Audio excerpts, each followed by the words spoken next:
नमस्कार, आप देख रहे हैं कंट्री इनसाइड न्यूज का डिजिटल प्लेटफॉर्म। मैं हूं प्रियंका। मंगलवार को प्रधानमंत्री नरेंद्र मोदी गया पहुंचे, जहां उन्होंने लोकसभा चुनाव 2024 के लिए आयोजित जनसभा को संबोधित किया। इस जनसभा में आज प्रधानमंत्री नरेंद्र मोदी ने सीधे सीधे विपक्ष कांग्रेस और आरजेडी के ऊपर पलटवार किया है। आपको बता दें कि कुछ दिन पहले भी तेजस्वी यादव और लालू प्रसाद यादव के ऊपर ये आरोप लगे थे कि वो बार बार बीजेपी के ऊपर यह आरोप लगाते हैं कि वो संविधान को बदलने की कोशिश कर रही है। आज इसी को लेकर प्रधानमंत्री नरेंद्र मोदी ने गया में जब आज वो आए थे तो उन्होंने जनसभा को संबोधित करते हुए कहा कि संविधान को कोई भी नहीं बदल सकता है। संविधान सभा में 90% सनातनी थे और इन्हीं सनातनियों ने बाबा साहब अम्बेडकर की संविधान बनाने में हेल्प की थी। बाबा साहब अम्बेडकर को जितना मान और सम्मान बीजेपी ने दिया है, उतना मान और सम्मान किसी भी पार्टी ने नहीं दिया है। प्रधानमंत्री यही नहीं रुके, उन्होंने सीधे सीधे विपक्ष पर यह भी निशाना साधा कि विपक्ष संविधान को एक हथियार के तौर पर ले रही है, जबकि बीजेपी संविधान को एक आस्था और एक श्रद्धा का केंद्र मानती है। प्रधानमंत्री नरेंद्र मोदी ने कहा कि संविधान बीजेपी के लिए श्रद्धा और आस्था का केंद्र है, तो वहीं प्रधानमंत्री नरेंद्र मोदी ने यह भी कहा कि विपक्ष के पास कोई भी विजन नहीं है, लेकिन बीजेपी के पास विजन भी है।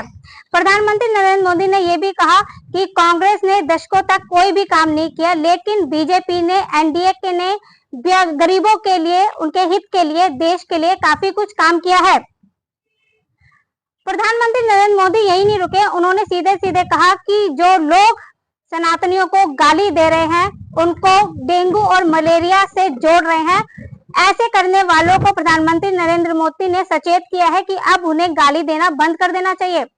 वही आपको यह भी बता दें कि प्रधानमंत्री नरेंद्र मोदी ने आरजेडी को लेकर कहा है कि आरजेडी ने बिहार को सिर्फ और सिर्फ भ्रष्टाचार और जंगलराज ही दिया है। प्रधानमंत्री यही नहीं रुके, प्रधानमंत्री ने सीधे सीधे आरजेडी को लेकर यह भी कहा है कि बिहार में अगर विकास नहीं हुआ है तो उसके लिए गुनाहगार सिर्फ और सिर्फ आरजेडी ही है। प्रधानमंत्री नरेंद्र मोदी ने यह भी कहा कि लालटेन बिहार के लोगों के विकास के लिए कोई भी काम नहीं करेगी और ना ही वो आधुनिक युग में बिहार के लोगों को लेके जाएगी, लेकिन सिर्फ और सिर्फ एक बीजेपी ही है जो बिहार के विकास के लिए काम करेगी। प्रधानमंत्री नरेंद्र मोदी ने यह भी कहा कि विपक्ष आज जिन कामों के लिए बिहार की जनता से वोट मांग रही है, वो काम केंद्र सरकार ने या फिर नीतीश कुमार ने किए हैं।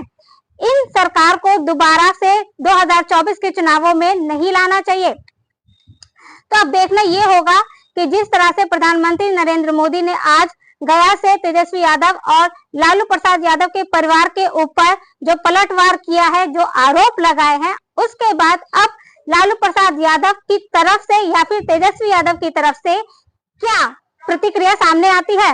इसी तरह की तमाम खबरों को देखने और जानने के लिए आप जुड़े रहिए कंट्री इनसाइड न्यूज के साथ। नमस्कार।